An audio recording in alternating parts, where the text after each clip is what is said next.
It's 12:27 Friday morning, Put it on top. That would be great. and Reno Tahoe Airport has its first customer, 6 hours ahead of schedule. I brought a book with me, and I brought some coffee, and I have a newspaper. Too excited to sleep, too nervous to stay home, retired Marine Corporal Peggy Fish is one of 38 veterans headed to Washington, D.C. thanks to Honor Flight Nevada. Once a Marine, always a Marine. You're just ready to be in the military and go along with it. And this will be wonderful to be with some of the people who are military people also. Right, there you go. Within a few hours, fellow soldiers begin filing in, most of whom have had about as much sleep as Peggy. It's surprising how much how harder it is to sleep when you're anticipating something. They wear their branch of service and time served proudly, each with a story to tell. I went in as a volunteer in World War II at 17, and I put 8 years in. That covered the Korean War, too. For some, the trip will be the very first time they've talked about their time at war. And some have had very bad experiences, and they don't want to talk about it. I can understand that. I want to hear more stories. I want to understand more of what happened. Raymond Kronsky. With boarding passes in hand, the vets load their first plane where free breakfast compliments of McDonald's is waiting, along with the first of many surprises. But I just want to personally, on behalf of all the people of the state of Nevada, say my heartfelt thanks and gratitude for your service to our country and protecting our freedoms. God bless you, God bless Nevada, and God bless the United States of America, the greatest nation on earth. Thank you. The chemistry's starting to happen, you know. The wrapping is coming off the Christmas presents. We have another 30 minutes to update. An hour-long delay into Denver means more time to share stories until takeoff when a 2-hour flight takes us to the Mile High City, where once again, Child's being served. Make a hole. We're going to bring it all the way down. a meal is provided, this time by the USO. Thank you so much for your service. Moments later, we're airborne again. Here we are, ready to go. It's a 4-hour flight to the East Coast. You'd expect most of these veterans to catch up on sleep, Start looking the other direction. but you'd be wrong. This is for you guys. Before you know it, we've arrived at the airport in Virginia, where a ceremony normally reserved for retired colonels and VIPs greets the honor flight. First, we're going to do a little round of applause for our veterans. We'd like to thank you so much for choosing Southwest Airlines. Have a great day here in the Washington area. But that's not the only thing waiting for these veterans.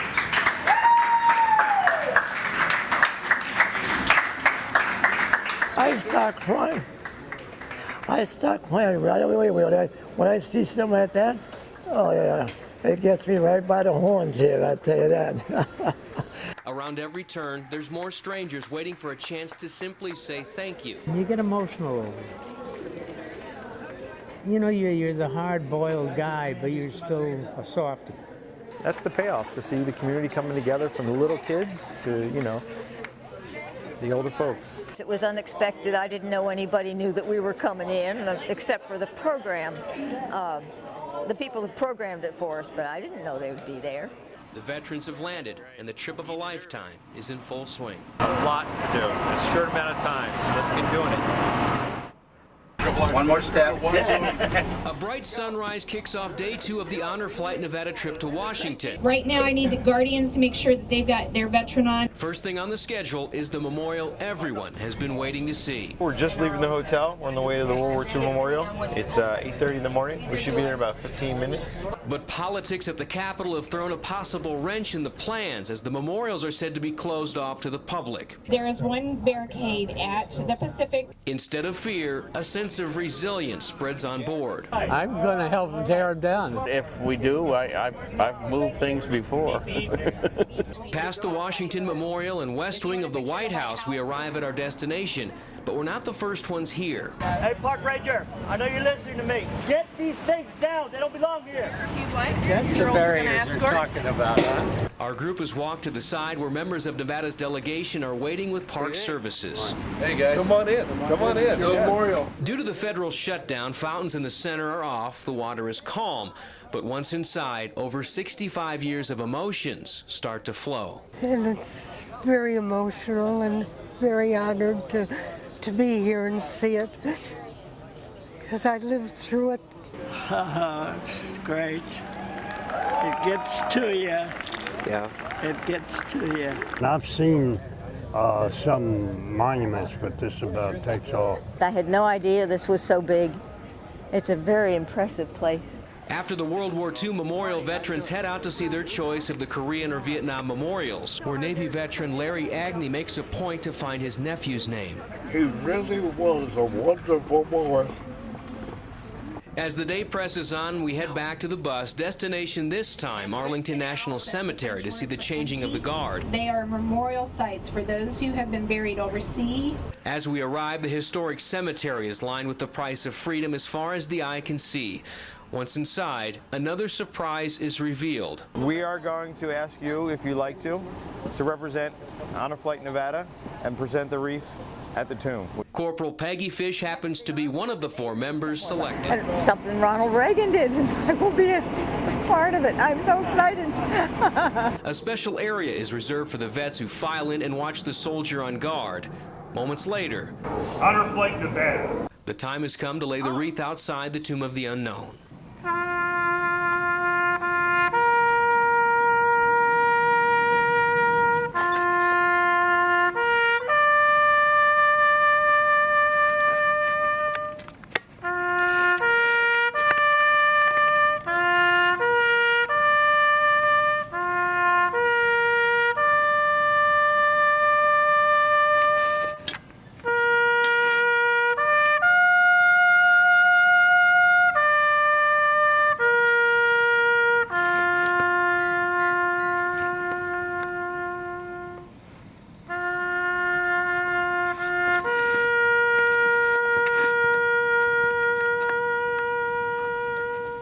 This kind of stuff, I can't get through it.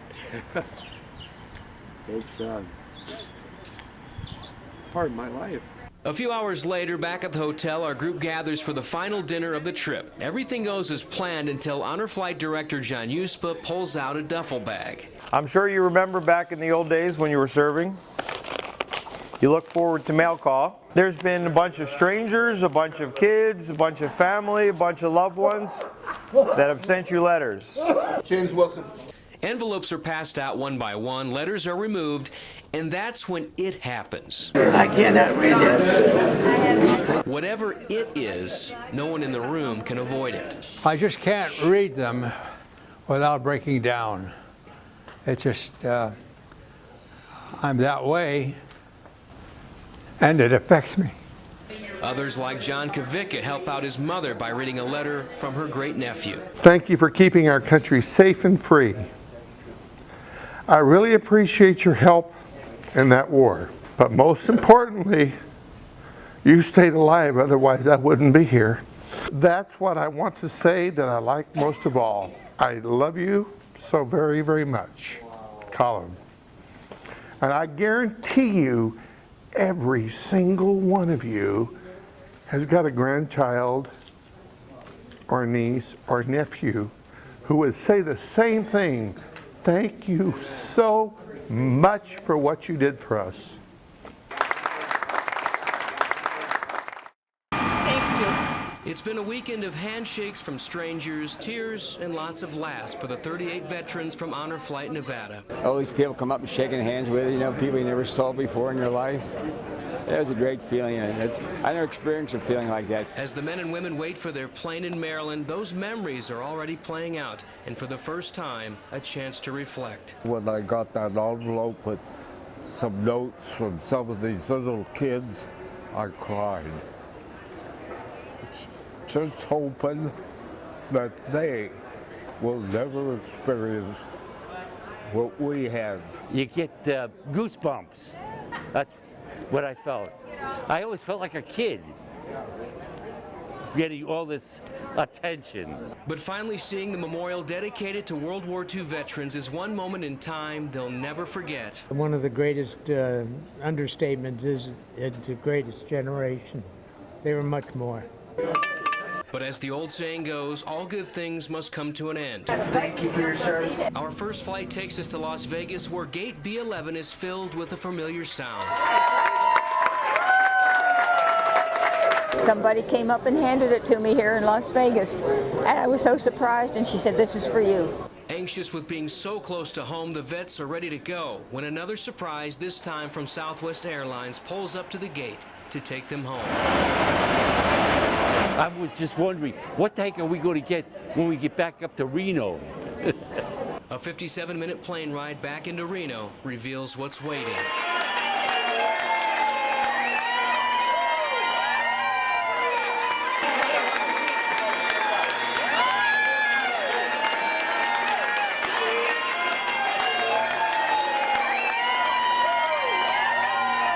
I tell you, it was a lot different than when we came back from Vietnam. Because people weren't too thrilled with us at that point. The Baby Killer series, I think, is over. I think now the troops are getting some support. Everybody should, when they come home, should have a reception like that. The trip of a lifetime has come to an end, but the memories will live on. To meet these old guys, you know, and each guy has his story, and I tell you, it's just, I don't know how I could explain it to my wife. This trip has really brought back faith in a lot of people. It changes their lives, their kids' lives. It changes the community's lives, how they see them. It changes our lives. God bless you, America, Nevada.